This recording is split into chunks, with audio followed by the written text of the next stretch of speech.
Okay, so for this question, we're asked to factor out the greatest common factor.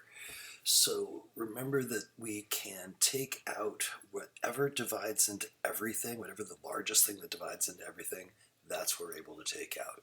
So first, let's identify our greatest common factor for kind of each of the variables we've got working here.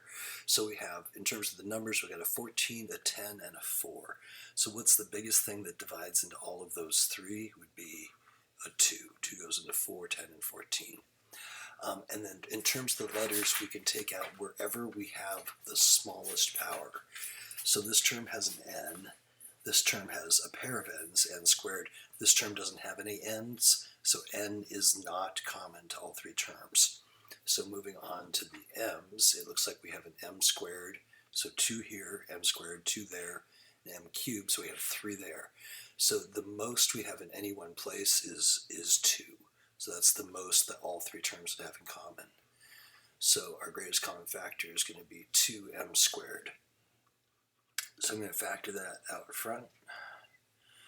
In greatest common factors, it's basically you're doing a reverse distribute. This is the reverse operation distributing.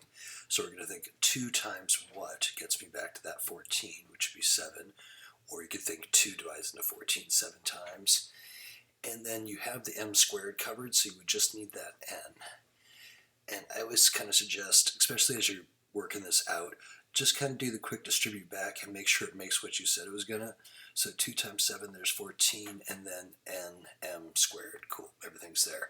So we'll bring down our plus, and then 2 goes into 10 5 times, because 2 times 5 gets us back that 10.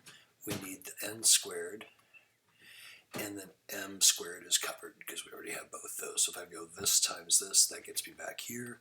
The last plus, 2 times 2 would get me that 4, and I have 2 m's here but 3 here, so I would need 1 more. So when I go m squared times m, we're back to the m cubed. Hopefully that helps.